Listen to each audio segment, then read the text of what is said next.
The other common question asked by the non-Muslim is, I have placed it number 4, is that when Islam is a religion of peace, how come it was spread by the sword? Islam is a religion of peace, then how come it was spread by the sword? Islam comes from the root word salam, as I mentioned, which means peace. It also means submitting your will to Allah subhanahu wa ta'ala, to Almighty God. In short, Islam means peace acquired by submitting your will to Allah subhanahu wa ta'ala. Islam is a religion which wants to spread peace throughout the world. But there are some people, some human beings, who do not want peace to prevail in the world for their own benefits. So that they can have certain benefits for their own material desires. And we know there are such people. To prevent such people, you may even have to use force. That's the reason that the police many a times uses force on the criminals to spread peace. So sometimes you may have to use force to let peace prevail in the world. Similarly, Islam is a religion of peace, but sometimes it says that when there are some people who prevent the spreading of the peace, you can use force to put them in their place so that the peace can prevail in the world. The best reply to this question posed by non-Muslims, that Islam was spread by the, is given by a very famous historian by the name of Dilesi O'Leary in the book Islam at the Crossroad on page number 8. And he says that history makes it clear that the legend of fanatical Muslims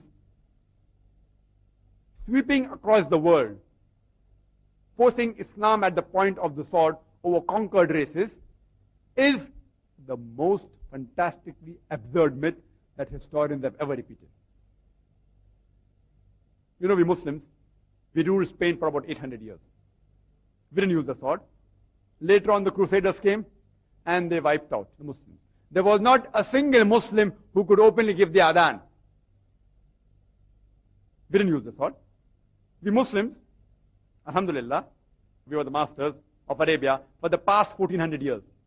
The Arabs, they're ruling Arabia for the past 1400 years. For a few years the Britishers came, for a few years the French came, but overall we were ruling Arabia and still, alhamdulillah, ruling for the past 1400 years.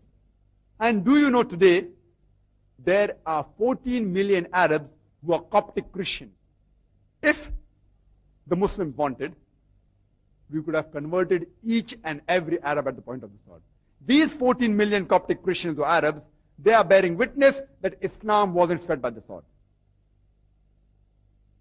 India, the country where I come from, do you know that we Muslims, we ruled India for 1,000 years.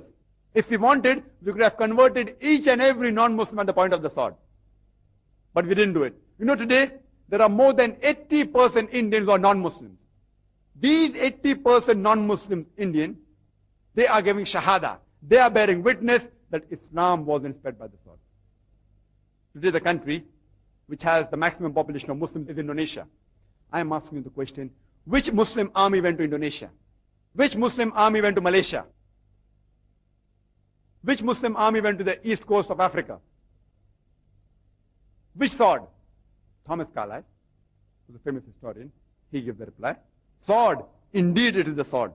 You have to get the sword. Every new opinion initially originates in the mind of one. One man against the whole world. In one man's mind it dwells alone. It will do little good that it takes the sword and tries to spread it. You have to get your sword. Which sword is talking about? Even if we had the metal sword, we could not use it. Because the Quran says in Surah Baqarah chapter number 2 verse number 256, La ikraha fid deen, there is no compulsion in religion. Truth stands out clear from error. You have to present the truth to them. You cannot force anyone to convert at the point of the sword or the point of the gun.